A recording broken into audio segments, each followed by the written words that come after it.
നശിച്ച ബോറടിച്ചൊരു ദിവസം എന്റെ ലൈഫിലുണ്ടായിട്ടില്ല. സത്യം വിശക്കുകയും ചെയ്യുന്നു. മന്തി വെച്ചാലോടെ നീ പോയി അരി വേവിക്കും. അരി വേവിക്കുക എളുപ്പമാ. അരി വേവിച്ചാൽ ഞാൻ വന്നിട്ട് കപ്സ വെച്ചു. കപ്സ മസാല ഉണ്ടോ? കപ്സ മസാല ഇട്ടോ? ഇല്ല. മന്തി മസാല ഉണ്ടോ? മസാല ഇല്ല. ബിരിയാണി മസാല ഉണ്ടോ? ബിരിയാണി മസാല ഇല്ല. ഞാൻ പോയി വരി വെച്ചോളൂ. ഈ റൈസ് വേണോ? വലിയ അരിയുടെ റൈസ് വേണോ? കൈമാ റൈസ് ഉണ്ട്, സാധാ അരി ഉള്ളിൻ്റെ വേണം. ചെറുത് ചെറുത് ചെറുത് എന്തോ ആയടെ ആയി വേണ്ട. കണ്ണെത്തിട്ടെ ഈ ഉള്ളി എന്ന് പറയുന്നത് എന്റെ ശാസ്ത്രമാ. കാല് ഇതെന്തിനാ ഓക്കെ ചെയ്തേ?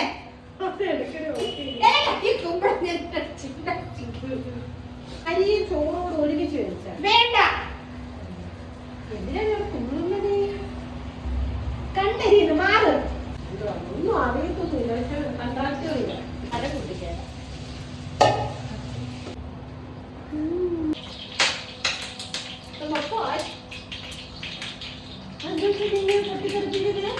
അതായത് വെള്ളം തോന്നില്ലായിരുന്നു. അതിന്റെ സൈഡിലുണ്ടായിരുന്നു. നോക്കിയപ്പോ അതിനകത്ത് പോകാനൊക്കെ വന്നു.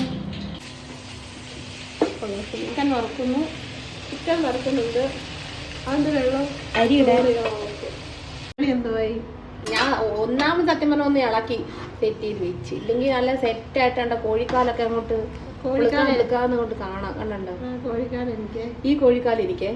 പിന്നെ സലാഡ് ഉണ്ടാക്കി. നല്ല മണം വരും. സലാഡ് അങ്ങോട്ട് എല്ലാ ജോലിയും ഞാൻ ചെയ്യാനേ. സുബയ അത് പറയട്ടെ കേട്ടോ. പാത്രമല്ല ഞാൻ കളഞ്ഞത്. ഒന്നും കൂടെ പാത്രം കടന്ന് വേവട്ടെ. അപ്പഴത്തേനും സുമയ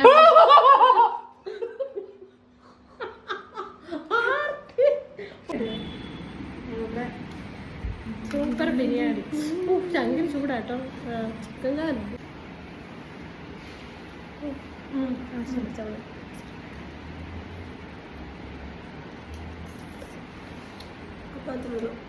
വെച്ചിട്ടുണ്ടല്ലേ.